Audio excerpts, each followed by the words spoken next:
"Aren't you all going to Teddy's to celebrate the divorce?" Charlize Baum asked, peering into Daniel Lewis's office. Charlize, a beautiful blonde, held her breath as Daniel lifted his head and looked at her with reddened eyes. He ran his hand over the stack of papers and tried to smile. "Honestly, they just needed an excuse to buy wings and beer. My failure as a husband is hardly worth celebrating, is it?" He smiled sadly. "I don't know all the details to know which of you failed as a husband and which of you failed as a wife," Charlize said, peering into his warm brown eyes. "Wow, that's a perfect HR answer," he smiled. "What can I say?" Charlize gave a strained smile. "I'm good at my job." "You know what? If you keep looking at this," Daniel jabbed his finger at his divorce decree again, "it's not going to make it better." Though her snow-white hair was gathered in a large bundle, a strand of blonde hair fell forward. Charlize moved it out of sight, and her 32nd size breasts pressed against the tight blouse. She nodded in agreement. That's right. When I divorced Sean, sitting around feeling sorry for myself didn't make me any less divorced," Charlize agreed. "You know, Casa Ole's has pretty good margarita pizza, and I like their steak fajitas," Daniel said, standing up. "Want to join me?" Charlize was on the verge of saying no, but then looked into his hopeful eyes. She held up one finger. "Give me a minute. I need to make a call," she agreed, and turned around. Daniel picked up his vinyl briefcase and folded into it a thick stack of legal documents that confirmed that he and Betta Lewis were no longer husband and wife. Betta could go back to Stepping Stone, Louisiana, become Betta Wright again. She could go anywhere, do anything she wanted. She was no longer Daniel Lewis's problem. Walking out of his office, Daniel looked at the sign next to the door. Daniel Lewis, and under his name on the brass plaque read, "Marketing Manager." "Marketing Manager, Mom," Daniel thought to himself. "Not bad for a man who's too stupid to tie his shoelaces, but how's your precious Christopher doing?" A rustle of clothing tipped him off that someone was approaching, and Daniel turned. His jaw dropped as Charlize approached him. She had managed to free her long blonde curls from a severe bun and changed out of her boring pantsuit into a tight-fitting red strappy top and knee-length black skirt. In 5-inch heels, she was almost the same height as Daniel. "Ready?" Charlize smiled, taking his right hand in hers. "My God, she doesn't even have a bra under that thing," Daniel thought as Charlize's impressive breasts pressed against his bicep. Don't tense up. "I hope you don't mind, but I'd feel better if we drove my car," Charlize admitted as they exited the Boyd building into the adjacent parking lot. No, that makes sense," Daniel agreed as she led him past an F-150 pickup truck. "Is this yours?" Daniel stared at the 1,965-year-old Ford Mustang. "Uh-huh," Charlize agreed, unlocking the passenger door. "Well, it's true. It belonged to my father, but—" "And how did you manage to get your hands on the keys?" Danielle asked as Charlize began to circle the car. Danielle sat up and reached over to unlock her door. She climbed in, showing off a wide thigh in her stockings. "That wasn't easy." Charlize smiled sadly. Danielle realized that Charlize didn't want to give details about how she became the owner of a classic car, so she didn't insist. She drove them to a fancy Mexican restaurant, and they joined a small line of people waiting for a seat.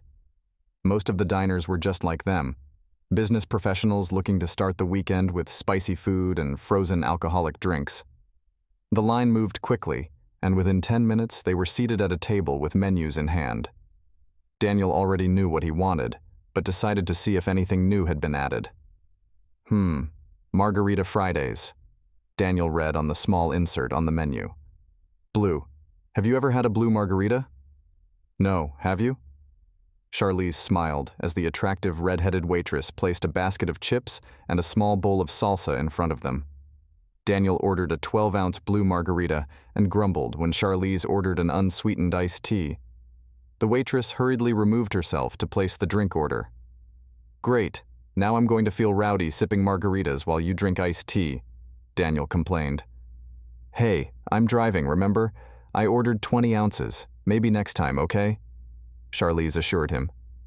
Okay, Daniel smiled, imagining there would be a next time with the blonde beauty as well. He nodded contentedly as the waitress brought his drink and a glass of ice water. Daniel raised his glass and took a sip.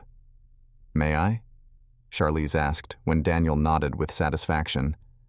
Daniel studied Charlize's beautiful face as she gracefully took a sip of his drink.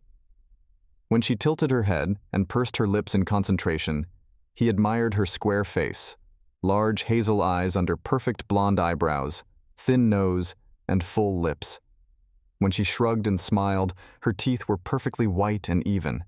Her face, throat, and shoulders were lightly tanned. Her breasts strained beneath the thin material of her top, and Daniel was ready to swear he could see the outlines of hard nipples and wrinkled areolas peeking through the stretchy blood-red material. I like it, Charlize agreed, then looked up as the waitress approached. 3 enchiladas, please, with chicken. Gracias, their red-headed waitress said. Senor? Steak fajita, Daniel ordered, smirking as the red-headed waitress used Spanish. So, Daniel, why do you say you failed as a husband? Charlize asked quietly as the waitress stepped away. Daniel told Charlize about meeting Bet Wright on the campus of the University of Louisiana at DeGard. Truth be told, they had little in common. She was a mediocre student, the oldest of 3 daughters growing up in a trailer in Stepping Stone, Louisiana. He grew up the youngest child in the family, 3 sisters and 1 older brother. His sisters had custody of him, while his brother bullied and tormented him mercilessly. Since he could not fight back physically, Daniel fought back by getting straight A's in school. Despite the care of Angelica, Alexa, and Helena, Daniel's mother liked to joke that after 3 daughters and Christopher, she was too exhausted to pay Daniel any attention. Friends and relatives laughed or nodded understandingly, but Daniel didn't care to laugh when his mother ignored him. Richard, their father, when he was home, was a good and loving man. But when Daniel turned 6, his parents divorced, and Richard just stopped coming over. E? Charlize asked after a long silence. On straight A's. I got all A's, Daniel confirmed. My roommate drags me to a party, and 10 minutes later, this cute girl runs up to me and pours beer all over me. Works every time, Charlize giggled. Do you know how many cute guys I've met doing that in Connolly? Daniel laughed out loud at Charlize's confession. The food arrived and he told her how much Betta really wanted a diamond engagement ring. You know, something she can show her mom, her sisters, and all her friends at Stepping Stone, Danielle said, and groaned with pleasure as she tasted the juicy fajita steak. Were you at the engagement ring stage at this time? Charlize asked. I guess. Daniel shrugged. She was the first girl who wasn't interested in Christopher and didn't spend all her time looking at him and watching his every move. No, Danielle. Were you ready for an engagement? It's a simple yes or no question, Charlize said, looking at him intently with her hazel eyes. No, not really, Daniel admitted. But she got her $19,000 ring, I got my diploma. She'd flown out by then, and we were living in the Camelot apartments. In what? Sean and I lived in a 3x2 apartment, Charlize said. No kidding?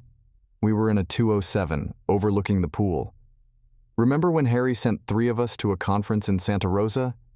Danielle said. Mm-hmm, Charlize confirmed, as she picked at some beans and rice on her fork. Charlize watched as Daniel talked about how he entered his apartment, walked into the bedroom, and found his wife in bed with not 1, but 2 men. She studied his eyes as he described the horrific beatings inflicted by these men, and his wife sitting quietly in bed watching. Thank God Mrs. Knudsen lived next door, Daniel said. I'm sure they would have killed me if the cops hadn't shown up. Charlize remembered how Daniel had shown up at work a few days after the ill-fated convention. His eyes were blackened, and his nose was covered with a thick Band-Aid. She looked at his nose and noticed that the surgical work had been masterfully done. Would you like dessert? we have an incredible chocolate flan," the waitress offered. "Maybe if I hadn't eaten all those chips," Charlize smiled. Daniel paid the bill, left a generous tip, and helped Charlize up from her seat. She noted that he left half of his blue margarita, to which he shrugged. "Oh, my ex-husband would ask what's wrong with you," Charlize chuckled, taking his right hand in hers. "Oh, Betta would have just finished it for me," Daniel agreed. Outside, an older man offered Charlize $50,000 for her Mustang. She smiled radiantly and admitted that it belonged to her father, and she wouldn't part with it for any money. Pulling up next to his pickup truck, Charlize thanked Daniel for a wonderful dinner. Daniel was surprised that she knew which car belonged to him. There were several cars parked in the multi-level parking lot.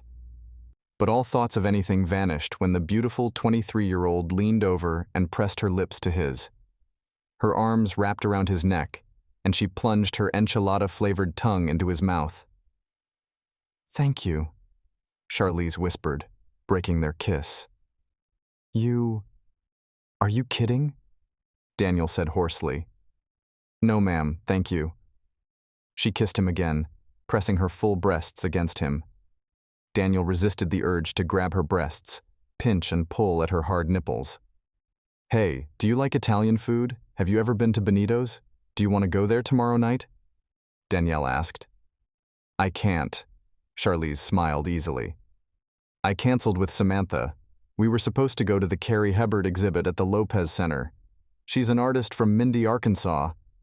Anyway, we were supposed to go there tonight, but I canceled our date to go with you." Charlize kissed him again, and then leaned back in her seat. Daniel resisted the urge to correct his raging erection as he opened the car door. "But maybe next Friday? Or next Saturday? Think of something all three of us can do together, okay?" Charlize said. "You, me, and Samantha, okay?" "Yep," Daniel agreed, closing the classic car door. "Hey, Danielle, calm down. It's not like you asked her to cancel her date with her boyfriend," he consoled himself as he got into his truck. "Hell, you didn't even know she had a boyfriend," he continued, starting the car. "But that Samantha's a lucky bastard, huh?" he thought, remembering Charlize's passionate kisses and the feel of her breasts pressing against him. Daniel shuddered as he made his way from the apartment complex parking lot to his apartment. There were 2 obese women swimming in the pool, which was too chlorinated. Daniel wondered who even dared to sell oversized bikini thongs. As he closed his apartment door, he thought about who might have bought them. "Well, apparently these 2 did," he said, shuddering again, and parodied the Guns N' Roses song, Paradise City. "Oh, take me to the city of cellulite, where the thighs are wide and the girls aren't pretty." Opening his briefcase, Daniel saw the legal papers again. He wondered what Betta had thought when she received those papers. Then, pushing thoughts of his ex-wife out of his mind, he thought again of the beautiful Charlize Baum. On Monday morning, as Daniel prepared a cup of green tea with a big spoonful of wild honey, several Boyd Investment Group employees watched Charlize inundate Daniel with stories about the Carrie Hebert exhibit. She used the words powerful and provocative the most. Danielle noted that Charlize never once used the word beautiful. "Well, I guess some of it is beautiful in its raw simplicity," Charlize said thoughtfully. Saying, "See you later," Charlize skipped out of the dining hall. Several men stared after her slender figure. Some men and women looked at Daniel questioningly, some even with hostility. The human resources assistant had gained a reputation in the office as the Ice Queen. Charlize had erected a high and solid wall around her, and beyond it, she had dug a deep moat filled with fire-breathing dragons. A few men dared to ask her out, but were politely but firmly rebuffed. Those who wouldn't take no for an answer soon left Boyd Investment Group. At 4 o'clock, Charlize peeked into Daniel's office. He looked up from his handwritten notes and smiled. She answered him with a warm smile. Some mocked Daniel for his habit of writing notes by hand instead of typing them on the computer. But he claimed it helped him organize his thoughts and formulate clear, coherent ideas and plans. "Do you like red beans and rice?" Samantha is making that dish tonight. For some reason, we always have Monday as red beans and rice day, Charlize asked. Yeah, I know, Daniel replied. My grandmother? On your mother's side of the family? Oh my goodness, just unbelievable. Well, do you want to join us? Charlize invited. It might not be as good as your grandmother's, but… Absolutely, Daniel agreed, and Charlize smiled happily. She gave him the address of her apartment in the Lambert condominium, leaning across the table. Daniel struggled to keep his gaze on her face rather than her cleavage. He realized from the glint in her eyes that she was posing on purpose. I think I passed that test, Danielle smiled as Charlize popped out of his office. You're just going to love Samantha, Charlize assured Daniel as she opened the condo door. I know I definitely love her. Oh, flowers? Oh, Danielle, you didn't have to do that. I might like Samantha. I might even want to have a couple beers with him, but I doubt I'll ever love him, Daniel thought as he followed Charlize into the condo. She had managed to change out of her strict business suit into a tank top and yoga pants. Daniel wondered why they called her a wife jersey. He knew that on the TV shows Cops or Police Live, husbands usually wore such t-shirts with dirty jeans. But Daniel also often saw NASCAR t-shirts, tattered flannel shirts, and shirtless torsos. Daniel admired the tiny black panties that showed through his yoga pants. He followed Charlize as she turned the corner and stood in the brightly lit room, holding a vase of flowers he'd bought at Burns & Burns grocery store. Look, Samantha, he brought us flowers, Charlize said. And some cold St. Elizabeth beer, Daniel added, wondering if Charlize knew that her light brown areolas and hard nipples were visible through her tank top. Oh, look at them, they're beautiful, he heard an enthusiastic musical voice say. Entering the kitchen, Daniel saw a beautiful young woman at the stove. Her long blonde hair was streaked with auburn strands of what many called dirty blonde. She was also wearing yoga pants and a tank top. She was the same height as Charlize, and it looked like they had a similar build, with slightly darker skin and a round face. Her eyes were a deep chocolate color that his mom would call doe eyes. Just waiting for the drop biscuits to be ready. You said you brought beer? Samantha smiled at Daniel. Yeah, St. Elizabeth's. Hope that's okay, said Daniel, wondering if Samantha knew her dark nipples were visible through her tank top. A lot of people drink Gratchley's, but I think it's pretty gross. Bottom shelf space, Samantha said, nodding toward the refrigerator. We've still got… Yeah, Charlize laughed, finding 4 mugs of frosting in the freezer. Samantha, right? Daniel asked, pouring the cold beer into one of the glasses offered to him. Well, it's actually Henrietta, but she's just not Henrietta, is she? Charlize said, holding out the second mug to him. All weekend, Charlize just couldn't keep quiet about you, Samantha said as she served the food. Me? Asked Daniel with genuine surprise. Yes, you, Charlize said as she placed her hand on his forearm. But now that I see those eyes, who can blame her? Samantha added. They ate in the dining room. Daniel made a pig of himself by eating a second plate and 4 drop biscuits. A woman likes it when her man appreciates her cooking, Samantha said. Her man? Daniel thought as Samantha and Charlize cleared the table. Danielle, what do you put in your coffee? Charlize asked. Decaf, Samantha echoed from the depths of the narrow kitchen. 2 creams, 1 sugar, said Danielle. And Samantha made her butterscotch cheesecake. Oh my God, I'm getting fat. It's all her fault, enthused Charlize, carrying a tray with 3 mugs of coffee. All of you? Asked Danielle, reading the inscription on the ceramic coffee mug. Oh, this is so unexpected, but I love you too, teased Charlize. Ah? Oh, marveled Danielle, then smiled widely. Olive Wu, I love you, cutie. A minute later, Samantha entered the dining room with 3 plates of cheesecake on a tray. Danielle, see how I put the gun to her head? Samantha smiled. See how I'm making her eat it? Like I'm going to be able to say no, Charlize complained. Oh my God, it's so delicious, enthused Danielle. The creamy filling had a hint of tartness to it. Danielle was willing to bet Samantha had added sour cream to it, but the rich butterscotch made up for the tartness of the cream. "It would be too rich without the sour cream," Danielle said aloud. "Right," Samantha agreed. "Well, it's a work night," Samantha said, taking the empty plate and mug from Daniel. "So we're kicking you out," Charlize acknowledged, taking her plate and mug. "I'm really glad you came," Samantha said from the threshold of the dining room. "She's expecting a goodnight kiss," whispered Charlize loudly to Daniel. "Charlize, maybe she doesn't want to kiss me," suggested Samantha, blushing hotly. Daniel smiled and stood up. He knew that physical injuries healed faster than emotional ones, thanks to years of taunts and bullying from his older brother. Even if he wasn't attracted to this beautiful girl, Daniel would do his best not to hurt her feelings. But in reality, he was really attracted to Charlize's roommate, and Samantha almost as much. "I've been trying to figure out how I could get a kiss from you," Daniel told Samantha. A kiss, and not look like a jerk in front of Charlize. He walked over to Samantha and took her small hands in his. She looked down at their joined hands. "Oh, big hands. You know what they say about men with big hands?" Samantha stuttered. Daniel could clearly see her areolas and hard nipples through her tight tank top. He gently lifted her chin and smiled, looking into her eyes.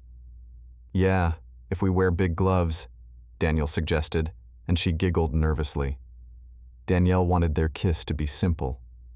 Samantha pressed her lips to his, then opened her mouth and licked his lips. When he opened his mouth, she slipped her tongue inside and sucked hard on his tongue. "Good night.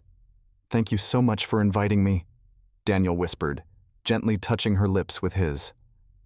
"Good night," Samantha whispered, then turned and disappeared up the stairs. Danielle watched her ravishing figure walk up the stairs. The yoga pants were slightly see-through, and he could see her tanned flesh beneath the thin material. The panties were a pale pink thong that framed her lush buttocks beautifully. "I knew you'd like it," Charlize said enthusiastically, joining Daniel. "What's not to like?" agreed Daniel. "I'm so glad you came," whispered Charlize at the door. "Me too," Daniel agreed. Charlize wrapped her arms around his torso, pressing her braless breasts against him. Her kiss was careless, but passionate. "Good night," Charlize whispered again, and gently pushed Daniel out of the apartment. On Tuesday morning, the usual crowd gathered in the break room, and Charlize greeted Daniel enthusiastically. Colleagues were puzzled to see them eating lunch together. Daniel was amused as colleagues took turns peeking into his office throughout the day, giving him a thumbs up. By Wednesday, a few people dared to ask him about their relationship. Daniel was an honest man, which helped him beat out other applicants for the marketing manager position. Harry Boyd himself, who interviewed him, appreciated his honest answers. Daniel wasn't afraid to admit that he didn't know everything and was open to learning. So when asked about his relationship with Charlize, he honestly said he didn't know what that relationship was, but he noted that he really enjoys their developing friendship. "So, did you manage to melt the Ice Queen?" Bradley Whitaker, who recently moved from Great Oak, Texas, asked, standing in the doorway of Daniel's office. "You know what?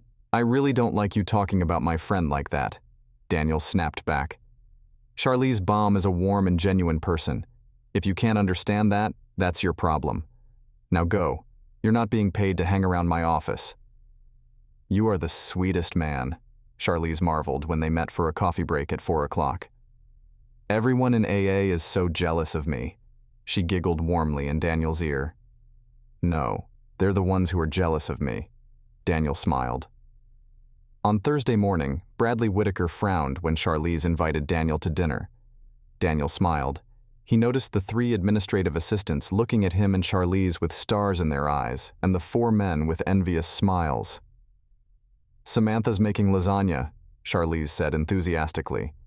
"You thought red beans and rice was delicious? Just wait, just wait. I'm there. Oh, and tell Samantha I'll get some wine," Daniel agreed. "It'll make me fat," Charlize joked as she opened the condo door. Yes, I have that ability, Charlize. No, you're not the one taking a fork and shoving it in your face. That's all me, Samantha echoed from the kitchen. She's making blueberry pies for dessert. Who can resist homemade blueberry pies with vanilla frosting? Charlize demanded, kissing Daniel passionately. Oh, you're such a victim. Let's all feel sorry for Charlize. Hi, sweetie. Samantha smiled as Daniel entered the kitchen, carrying a large bottle of red wine. Hi. Danielle smiled and leaned in to kiss Samantha when she pressed her lips together in invitation. God, this smells incredible. She makes her own pasta. Can you believe it? Charlize said, gently stroking Samantha's back. Who makes their own pasta anyway? Store wine is so flavorless, Samantha remarked, fumbling for a corkscrew.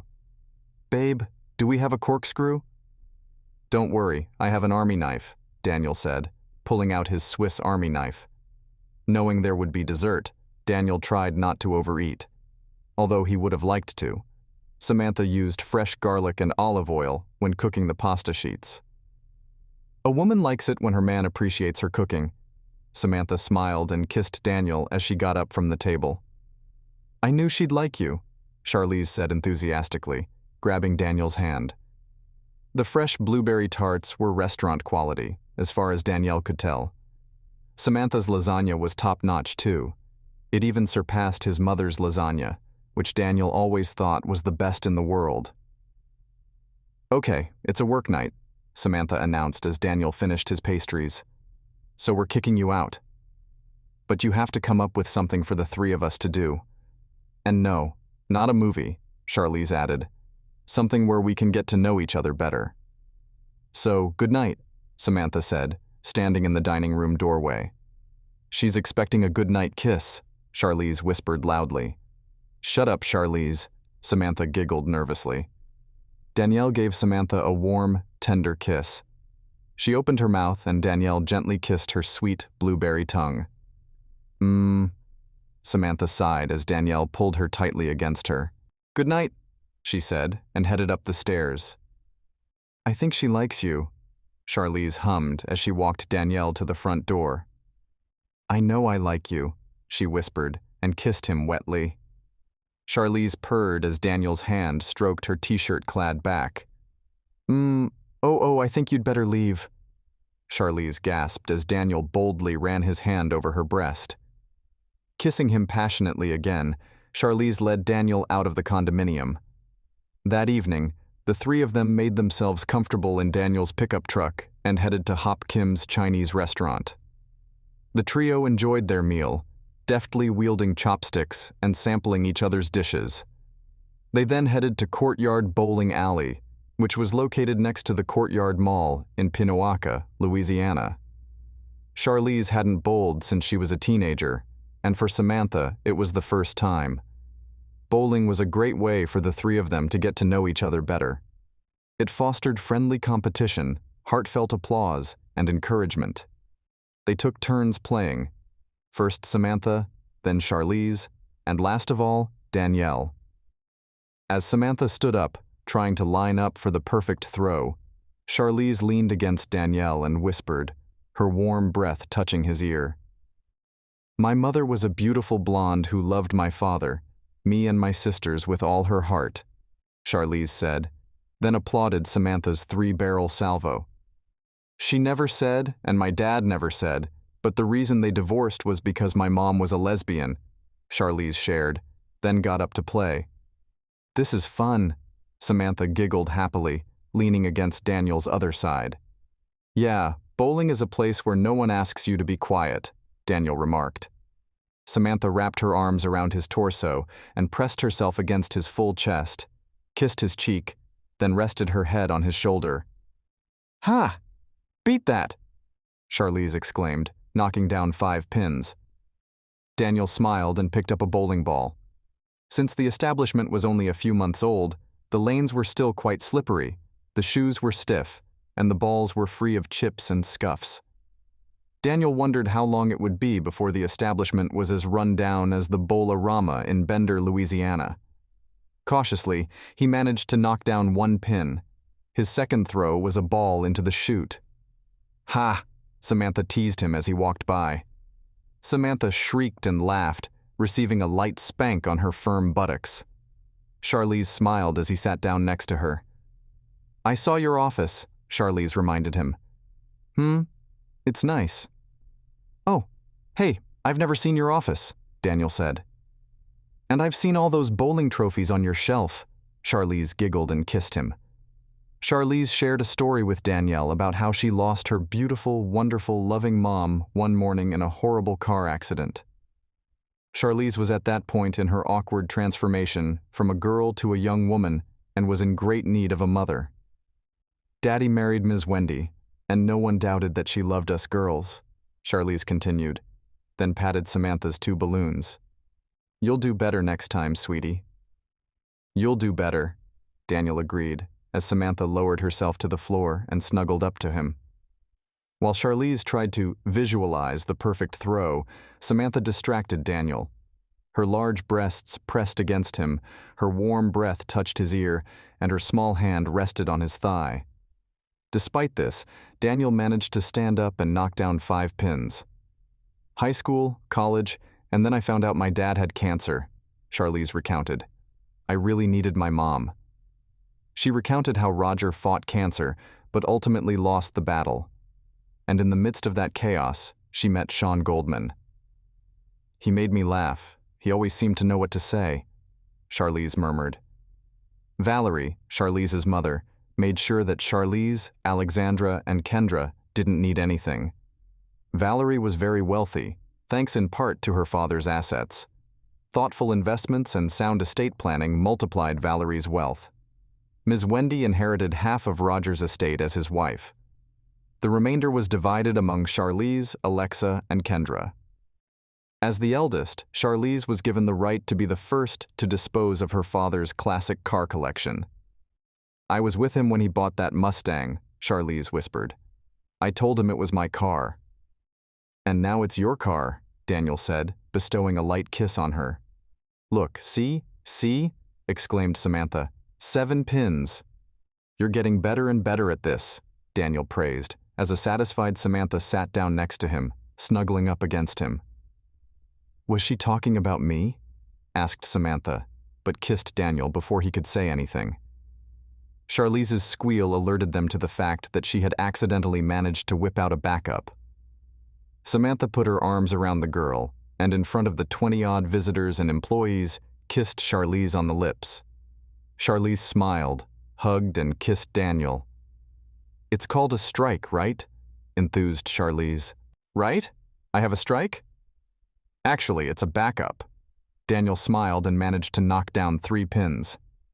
Charlize told Daniel that after her father died, Sean announced that he was moving back to his hometown, DeGard. Charlize experienced a real panic.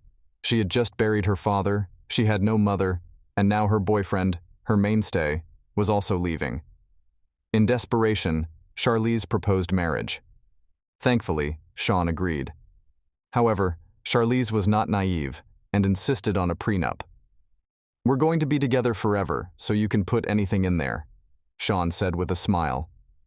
Nick Maynard, one of her father's assistants, helped Charlize and Sean draw up the contract.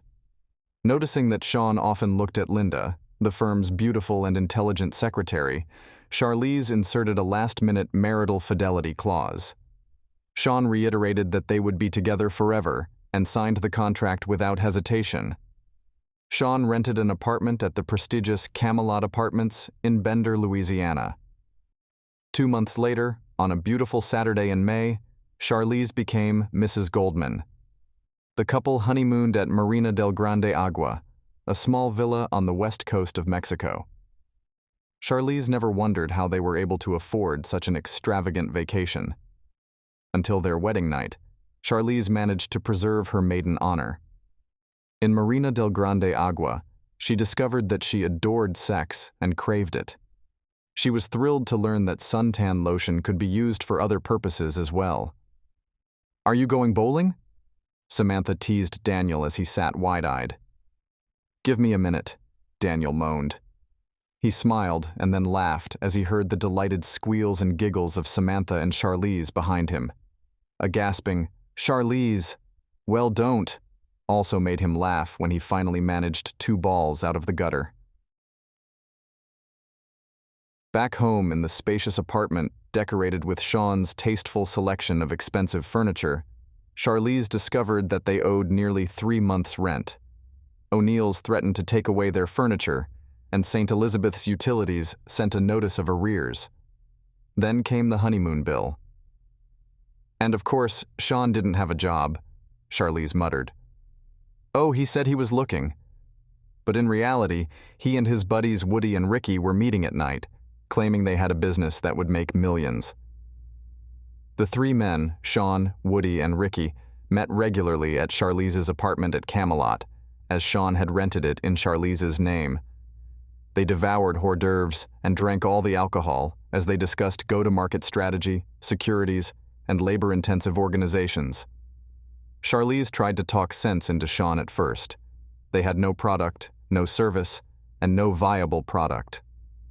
When told several times to mind her own business, Charlize confronted Woody, Ricky, and Sean. Armed with the food and alcohol bills they had consumed over the past 2 weeks, she asked when she could hope to recoup her investment in RWM Strategical Management, Ltd. So, never, Charlize concluded, after Ricky's rambling and nonsensical explanation of the nature of their mission. The next RWM meeting should be held at your house, Ricky. Charlize then learned that Ricky's wife wouldn't let him drink. Woody was still living with his parents, who believed he was clean, sober, and attending AA meetings, when in fact he was at Sean's apartment. Their first fight as husband and wife occurred when Charlize blocked their credit cards. Their second spat occurred when Charlize refused Woody and Ricky entry to her apartment. We're on the cusp of success. Months of planning are about to come to fruition, Sean stated earnestly. Then meet at the library, at Jitters, or behind the dumpster at Casa Ole, Charlize snapped back. But you won't be meeting here, eating my food and drinking my alcohol. Oh, I see, Sean, Ricky grinned.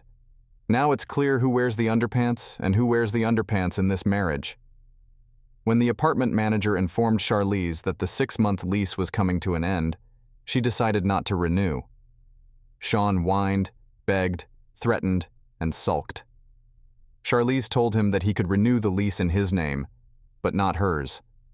Sean claimed that his credit rating had suffered because of a mix-up with another Sean Goldman. But Charlize wasn't moved by that. Sean objected to moving from an upscale apartment to a 1-bedroom trailer in Kimball, Louisiana. Charlize simply informed him that she was moving, and, since the furniture was in her name, she was moving with her. Sean's mother and father still lived in Bender, Louisiana, nearby, and Sean could move in with them if living in a trailer was so unacceptable to his feelings. 2 days after his 21st birthday, which Sean had forgotten to even think about, Charlize came home from her job at Boyd Investments to find her husband wallowing Daisy Upchurch on their bed. Sean's triumphant grin turned into a frown when Charlize wasn't upset. He frowned and became wary when Charlize reminded him of the prenup they'd signed. But that was in Texas, Sean objected, and we're in Louisiana, and the Napoleonic Code applies here, so the prenup is invalid. Salma Jones of the firm Richards, Pelletier and Jones burst into laughter upon hearing this from Charlize. After studying the document, Salma and Charlize drafted a petition to dissolve the marriage between Matthew Goldman and Charlize Baum. Sean's attorney, Jason Johnson, became furious when he learned that Charlize had inherited from her mother and father before the marriage. The 50% Sean could hope for was 50% of the debts he had accumulated. Sean moved back in with his parents, which ended any hope that RWM Strategic Management, Ltd., would ever be a viable corporation. The Goldmans despised Ricky and banned him from their home. So, hero, Vernon Goldman said to his son after 2 months of him staying with them, you've got 2 weeks, 14 days to get a job that's stable and gainful, not this nonsense Ricky Hebert sold you, a real job. I'm looking, Sean lied, finishing a large serving of Frosted Flakes cereal. Well, enough looking, it's time to find one. 14 days and you'll be looking for a new place to live, Vernon said. You would put your own son out? Sean asked, stunned. We birthed you, fed you, sent you to school, and then finally you got married, said Shirley Goldman, standing behind Vernon. Our work? Finished. When Sean announced that he'd found a job at a professional dry cleaner, Charlize wasn't happy. Although his chronic unemployment was a problem, the reason for the divorce was his infidelity. Your turn, Samantha told Charlize after she made 2 throws. Charlize was thrilled when she knocked down 3 pins on the first throw and 3 more on the second. Danielle, Samantha, and many other men enjoyed her dance of joy. Danielle knocked down 4 pins and sat down again. Samantha gave him a tender, long kiss. Shortly after Sean left their trailer, there was a midnight commotion at a neighboring house. Charlize cheerfully told Daniel how embarrassed Sean felt about a remark made by Mitchell, an obviously homosexual neighbor. Danielle smiled sympathetically and applauded when Samantha managed to knock down 7 pins. Her next throw, however, ended up in the gutter. But after the Watsons moved out and Buddy cleaned things up, the Michaels moved in, Charlize continued. Samantha, how many of you were there? Me, my mom, my 3 sisters, and make no mistake, Danny. Samantha shrugged. Make no mistake, Danny, Daniel interjected, smirking at the thought of his older brother Christopher, a little angel in their mother's eyes. Christopher knew this and was certainly taking advantage of it. Samantha answered him with the same smirk, leaning against him. Charlize watched as the new family moved in. After a couple of days, when they had settled in, she stopped by the neighbors and introduced herself. Her iced chocolate cake was happily received, and Janice Michaels, the mother of the family, laughed merrily when Charlize admitted that the cake was purchased at Burns & Burns Grocers. I know where the kitchen is. I've never been burned, but knock on wood anyway, Charlize said. But cooking isn't my forte. Well, honey, not everyone is good at it, Janice replied. I'm sure most men are willing to overlook it. Charlize came home one Friday afternoon after a long work week and saw Henrietta, the Michaels' oldest daughter, sitting outside with her legs hanging off the edge of the small porch in front of the trailer. The 18-year-old waved Charlize back in greeting.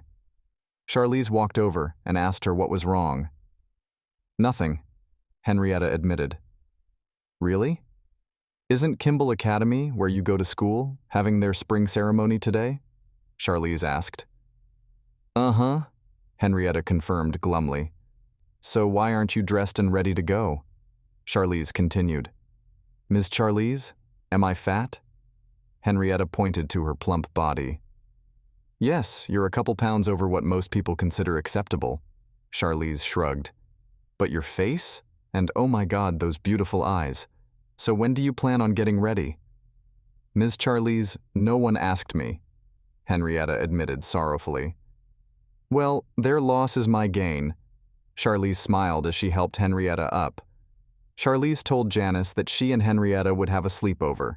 Scary movies, frozen pizza, ice cream, and sitting up late. Janice said Henrietta could stay home and she herself would go to a sleepover at a neighbor's house. So, what kind of pizza do you like? Don't tell me mushroom. Mushrooms are so gross. Sean loved mushrooms and I can't stand them, Charlize said as she and Henrietta drove to the Burns & Burns Grocers grocery store. He always said take them off, but you can still taste them. They bought some frozen pizzas and a large tube of Daniel's Burns & Burns orange sherbet, Henrietta's absolute favorite. Charlize smiled sympathetically when Henrietta admitted that she'd never tried it, because Rocky Road was Danny's favorite treat, and the twins liked strawberry. That's why I take the gallon thingy, Charlize said, snuggling up to Henrietta. And yes, I know what you mean. My mom loved, adored mint chocolate, and Kendra, the baby, and Kendra loved double chocolate. Ms. Charlize, what do you like?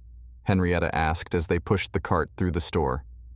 Anything, Charlize shrugged, not wanting to admit that Rocky Road was her favorite treat. And, Henrietta, please stop calling me Ms. Charlize. God, do you know how old it makes me feel? She picked up several packages of Burns & Burns Supreme Cinnamon Rolls. Charlize didn't joke with Janice about her poor culinary abilities. In the beer and spirits department, Charlize bought a bottle of Artigas tequila. Henrietta quietly asked if she could buy a six-pack of Grachley beer, and Charlize put it in the cart.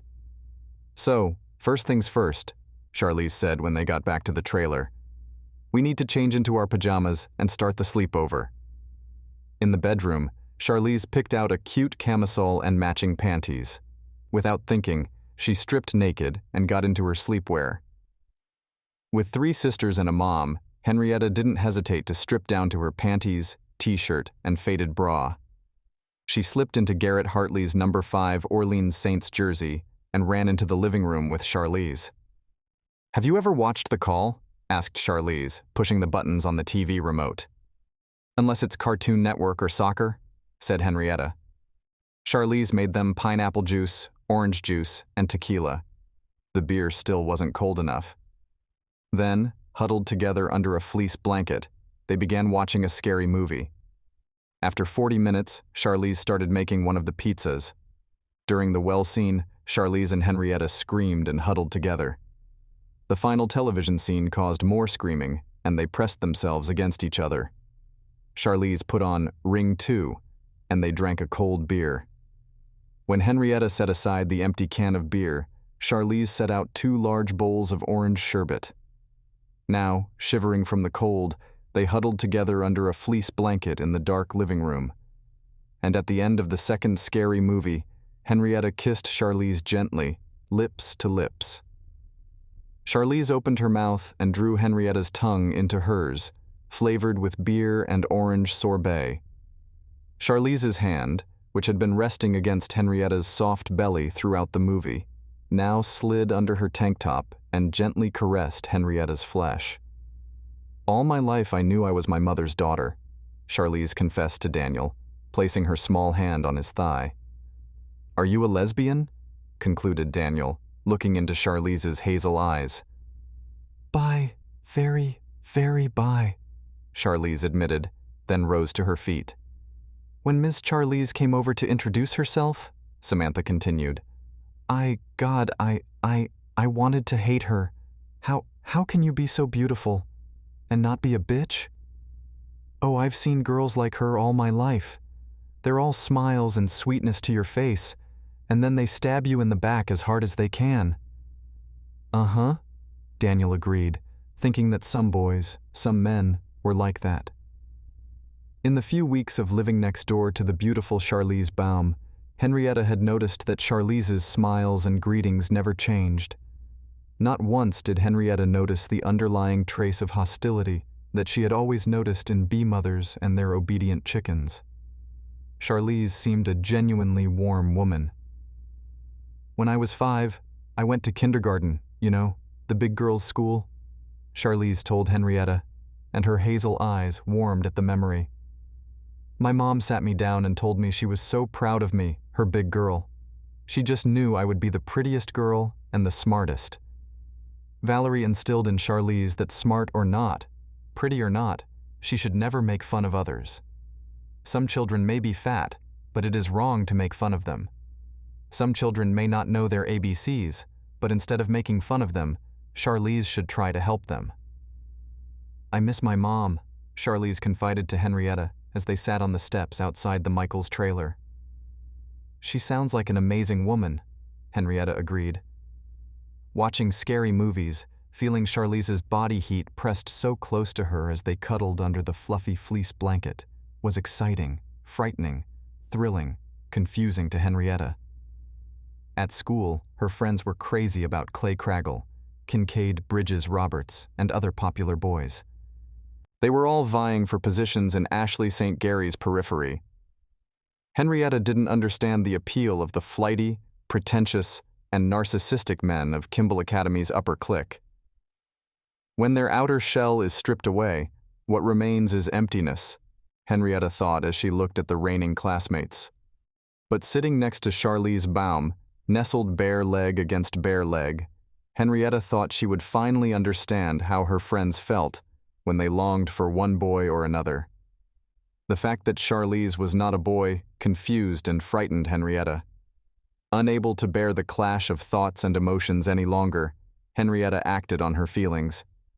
She pressed a clumsy, soft kiss to Charlize's lips. Charlize responded to the kiss by opening her mouth and sucking Henrietta's tongue into her mouth. The awkward kiss turned into awkward touching. Henrietta felt Charlize's hand on her exposed flesh, under her shirt. Henrietta gasped as Charlize's hand touched Henrietta's nipple and began to play with it. "The bed is much better than this couch," Charlize whispered. "Okay," Henrietta agreed, her voice barely audible squeaky.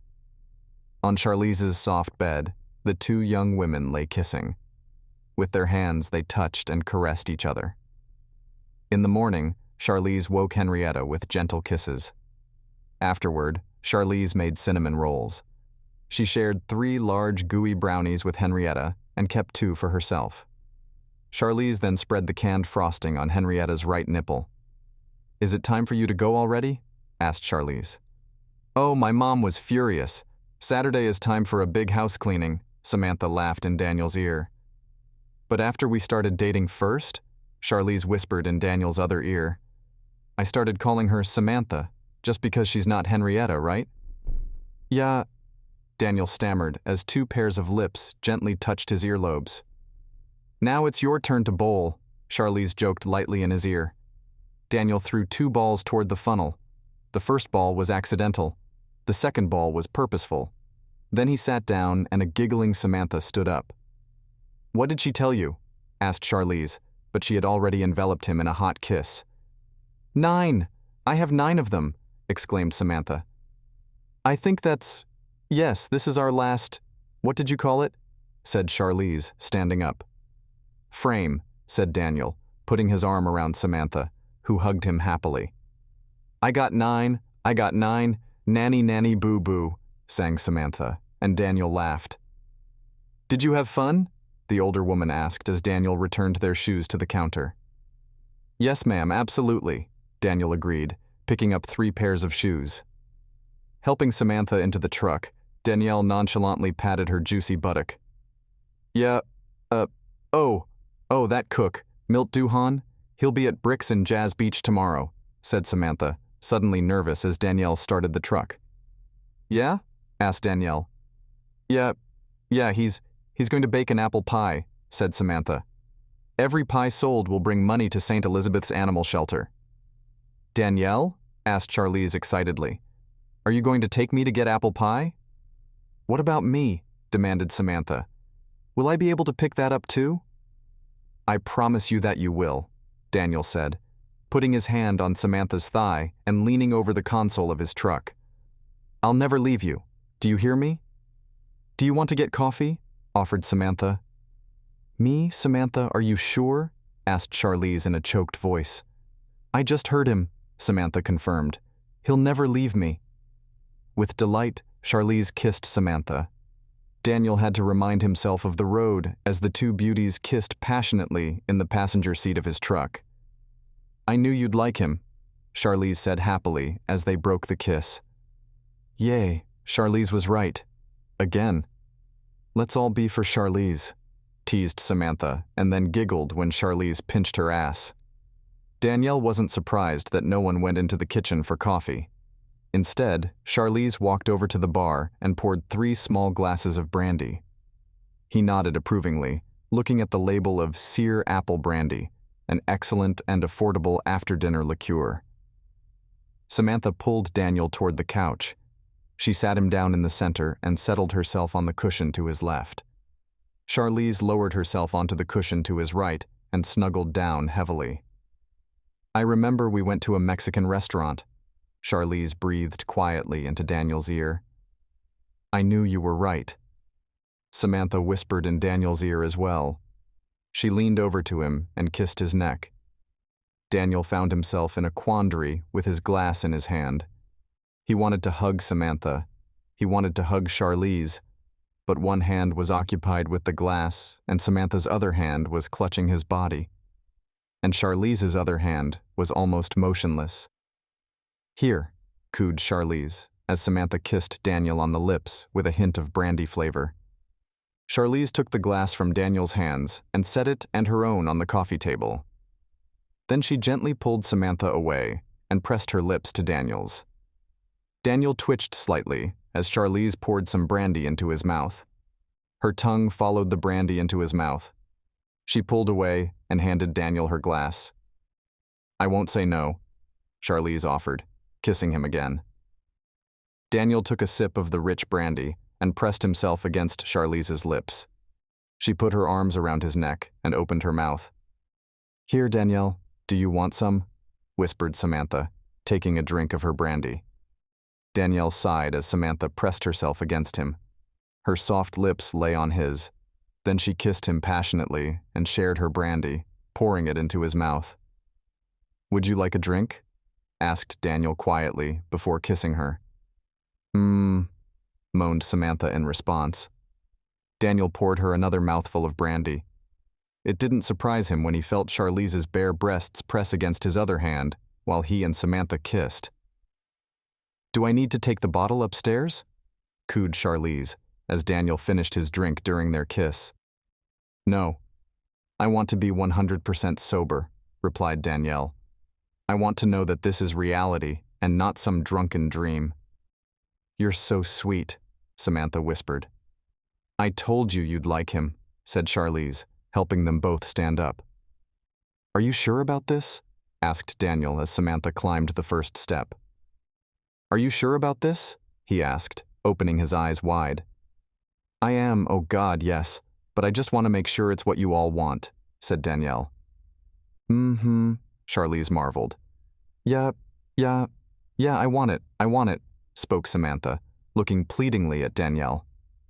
"I want it too," Daniel said, and kissed her gently. Satisfied, Samantha led their movement. Daniel admired her lush buttocks in her tight jeans, her thighs tensing and relaxing. At the top of the stairs, Samantha turned left and entered the room. Daniel followed her into the dark room and smiled as he watched the lighter light and then the candle come to life. "Candlelight is so romantic," Charlize said quietly, as Samantha lit the 7 or 8 candles placed around the room. The dark curtains on the window were doing their job. The only light in the room was the candles and the aperture of the open door. Charlize closed the door behind her, plunging the room completely into darkness. Watching the two beautiful blondes undress was a breathtaking sight. As they kissed and caressed each other under the flickering candlelight, it was an erotic sight for Daniel, who froze in place until both women were naked in front of him. His brain only began to function when both beauties turned their attention to him expectantly. Samantha's left arm encircled Charlize's waist, while her right hand caressed her breasts. "Oh yes, my dear Samantha," Charlize encouraged, intensifying her touch. Daniel didn't know what to do. For the moment, it seemed that Charlize and Samantha were simply oblivious to his presence in the room, and he didn't mind that. He was enjoying this erotic spectacle. Moaned Samantha, kissing Charlize. "Oh, good," whispered Charlize, sitting Daniel down on the king-sized bed. Samantha then turned away from Charlize and pressed her lips to Daniel's. She opened her mouth, and Daniel responded to her kiss. Oh, Charlize?" muttered Danielle after a moment. "Samantha, come here and take a look," urged Charlize. Samantha let go of Danielle's mouth. "She's doing it for the first time," Charlize announced to Danielle. This can't be... I can't." Danielle struggled to find the words. She's so good at... "Did you hear that, darling?" Charlize chuckled with satisfaction. "He says you're great at it." Samantha agreed. Danielle groaned with mixed feelings. "So, Mr. Daniel, are you just going to lie here and watch us all do it?" asked Samantha, lowering herself down next to him. "Well, you seem to be doing just fine without my help," admitted Daniel. "Come on, sloth," joked Charlize, snuggling up against him from the other side. "Oh, okay," Daniel sighed, making Samantha hiss as he wrapped his arms around her and rolled her over onto her side. "No, no, bad boy," yelled Samantha cheerfully, as Daniel made growling noises. "Charlize, help me." Daniel easily laid Samantha on her back, propping her head up with 2 pillows. For a moment, he lay completely on her body, savoring her softness. He gently kissed her lips and traveled down to her throat. Samantha shuddered with pleasure as his fingers slid gently over her skin. Samantha purred as Daniel kissed the top of her breasts. "Does it make you feel good? Does he make you happy?" asked Charlize to Samantha. Samantha's sudden piercing scream broke the silence. Charlize sharply pushed Daniel away and started swinging her fists, trying to throw punches at him. "Charlize, no, no!" screamed Samantha, knocking a wildly flailing Charlize onto the bed. Get out! Get out! I can't trust you. I trusted you and you," Charlize yelled at Daniel. "Charlize, stop! He didn't hurt her," Samantha protested. "Yes, he did. I heard you screaming," sobbed Charlize, clinging to Samantha. Daniel was in just his shorts and jeans, trying to unbutton his shirt. Charlize put her arms around him, preventing him from doing so. "I'm so sorry. I thought you were hurting her," Charlize sobbed. "Look, maybe I should leave," Daniel muttered. "No." "Oh no, Danielle, please don't go," begged Samantha, climbing over the bed to them. "Please," Charlize pleaded, trying to hold him close. "Please? For me?" begged Samantha, hugging Daniel to her side. The 2 women managed to pull Daniel toward the bed. With a giggle, Charlize managed to tip Danielle over onto the bed. Samantha immediately began showering his face with kisses. He responded to Samantha's kiss as she began to nibble on his bottom lip. While Samantha kissed Daniel, Charlize pulled down and removed his jeans and boxers. "Are you ready?" Charlize asked Samantha. "I'm ready." "Are you sure?" asked Charlize, bending over and digging under the high bed. Danielle watched Charlize's pale buttocks jerk and move, trying to get something from under the bed. She let out a squeal and giggled when Daniel grabbed her ass. When he was 7 years old, Christopher wanted to be Frankenstein's monster for Halloween, but Christopher had outgrown the costume. Danielle was thrilled that the costume fit him, so Christopher tore the mask to shreds. His mother tried to glue it back together, but it was ruined. His mother punished Christopher. He couldn't go out that night. "Christopher beat the shit out of me like it was my fucking fault," Daniel thought, and the impending crisis passed. "I'm not going to hurt her," Daniel said to Charlize as their eyes met in the flickering candlelight. "You know what? If I killed that asshole, I bet no court in the country would convict me," Daniel thought as he continued to recall incidents from his childhood. "So, was your first time as you hoped it would be?" Charlize asked Samantha, and then kissed her before Samantha could respond. A few minutes later, Charlize woke Daniel up, holding out a glass of Sire apple brandy to him. Daniel took the proffered glass and raised a toast to her and Samantha. Charlize brought several glasses of strawberry-flavored coconut water. Danielle squatted next to Samantha on a pile of pillows and quenched her thirst. When Samantha picked up her empty glass, Charlize carried the glasses back downstairs. Samantha leaned over and gently kissed Daniel's lips. She opened her mouth and the lovers tasted each other. "Oh great," Charlize giggled, jumping up on the bed. "Look who's ready to play again." Somehow Daniel found himself between 2 beautiful naked women. The plaid was thick and soon he was covered in sweat. The 2 warm bodies pressed tightly against him and the plaid gave him no chance to cool down. Daniel was thrilled when Samantha expressed a desire to visit the restroom.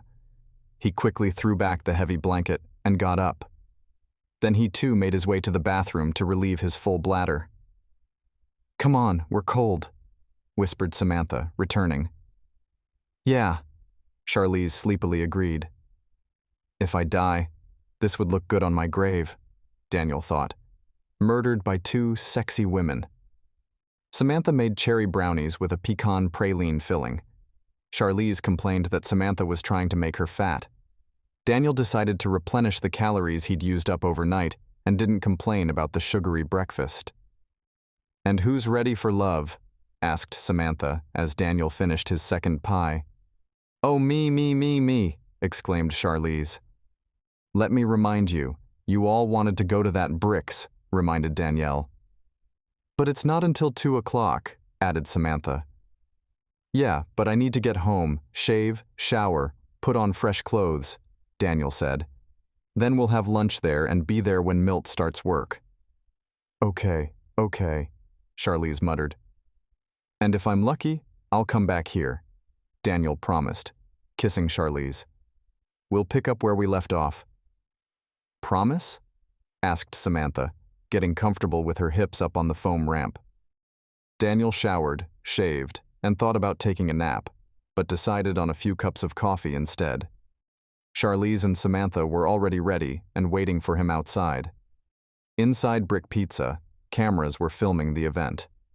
Daniel wasn't surprised when Milt Duhan, a local celebrity and chef from Channel 12's Cast Iron Stomach show, invited Charlize to help him sift through the dry ingredients. Samantha's braless breasts flashed across the TV screen as Milt showed her how to make the perfect, flaky crust. The pies are $25 each, said Chelsea Duhan, a local reporter and Milt's wife. And if you want a cast iron skillet, add another $50. I'll have 2 fryers, Daniel ordered as the waitress approached. Yes, sir, and thank you, she replied cheerfully. Every sale goes to support St. Elizabeth's Animal Shelter. Mom, see? I told you so. I told you it was him, exclaimed the red-haired girl, bursting into the crowded restaurant and dragging a woman considerably older than herself behind her. Miles, they're filming! Amelia Stamy Llewellyn. Stamy rebuked her. Hi, I always watch your show.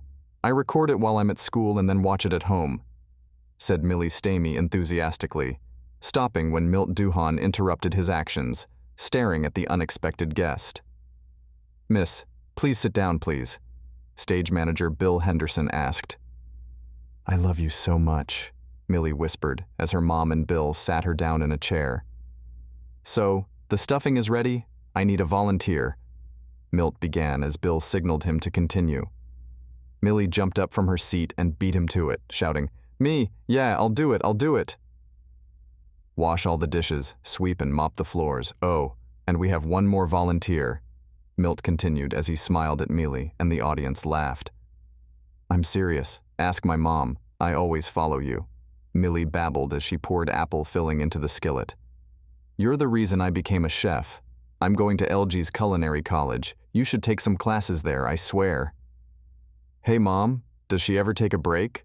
Milt asked Llewellyn. If she does, it's only when I'm not looking. The older woman smiled a strained smile.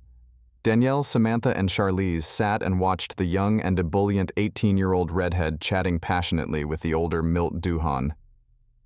Samantha clung to Daniel's left arm, Charlize to his right. He stroked their thighs and smiled, receiving 2 kisses on their cheeks. Chelsea did a quick interview with everyone who had bought a pie.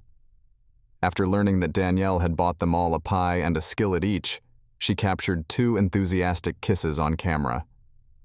As she left, Charlize suggested that the waitress buy a 3rd pie and skillet and give them to that adorable red-haired girl and her mother. She urged the waitress not to tell either Stamy's mother or daughter where the treats had come from. Back at the condo, Samantha quickly sliced 3 pieces of pie and added an ice cream scoop to each. Yawn, I'm tired. Pie always makes me so tired. Charlize? Samantha asked. Oh yes, yawning. Pie? I don't know if I can even make it up the stairs, Charlize mumbled. Danielle? Yeah? No, not really, Daniel teased as Samantha pulled up her t-shirt and exposed her beautiful breasts. See? Said Charlize, throwing off her shirt as well. You're so tired you don't even realize what you're saying. Yeah, I guess I do, Danielle smiled, and followed the 2 naked girls up the stairs. Monday morning, Daniel walked down the stairs a little sluggishly. He had to stop by Kimball, take a quick shower and shave before rushing back to Bender. He was 28 minutes late, but fortunately, his department consisted of only 1 person. During the coffee break, Charlize joked with him, asking if he was too tired. Then she reminded him that it was Monday, and for the Baum household, that meant red beans and rice. Tuesday morning, Daniel rushed back to work, putting together a suit and shirt for the evening. On Thursday morning, Harry himself called Daniel into his office. With some pause, he announced that a complaint had been received that Daniel had allegedly used his position to insist on a sexual relationship with a subordinate. Inform Bradley Whitaker that Charlize Baum is an assistant manager in the Boyd Investment Group department. Daniel smiled. I have no authority over her or her department. There is not the slightest coercion in our relationship. We had to find that out, Harry admitted, looking guilty. Oh, I understand. But maybe you should follow up with Ms. Baum, Danielle joked. Why don't you just move? Asked Samantha Thursday night as Daniel laid out his costume for Friday afternoon. Where are we going tomorrow night? How about going bowling again, suggested Charlize. The idea of going go-karting after dinner at Mom's restaurant was met with approval. In the end, a video arcade where Daniel was able to beat Charlize and Samantha on the track also drew cheers. On Tuesday, just before lunch, Charlize burst into Daniel's office and playfully pushed him out of his chair, beginning to rapidly type something on the keyboard. You have to watch this, Charlize exclaimed as the screen began streaming video from Channel 12. Here I am with Millie Stamey, and we're making our quick and dirty chicken cacciatore. Milt Duhan's voice came on, and a glowing Millie Stamey appeared in the frame next to him. Danielle and Charlize were having lunch at the table in the study, watching the broadcast of the show. Charlize immediately sent a link to the video to Samantha's cell phone. Sure, she'd want the chicken cacciatore recipe. Seriously, why don't you just move? Asked Samantha as she made an Italian omelet on Saturday morning. Thinking about it, Charlize whispered. Two beautiful women taking care of you, making love to you, feeding you, caring for you. Samantha agreed, placing a plate in front of her. After the fourth weekend, Daniel agreed to leave his apartment for 30 days. He packed his clothes and put a few memorabilia in a separate box. He still had to decide what to do with the furniture. Maybe Charmaine will like this table, Daniel thought. Charmaine Habert, Daniel's cousin through his mother's younger sister, had happily agreed to bring the table and 6 dining chairs, as well as the living room furniture, a sofa, armchair, nightstands, coffee table, and 2 brass lamps. And the bedroom set? Asked Danielle of the beautiful and plump 18-year-old girl, while her 2 male friends helped her. The bed isn't big enough, Charmaine smiled. Yeah, one of the young men added. Oh, Danielle stammered, noticing the looks Charmaine and her friends were exchanging.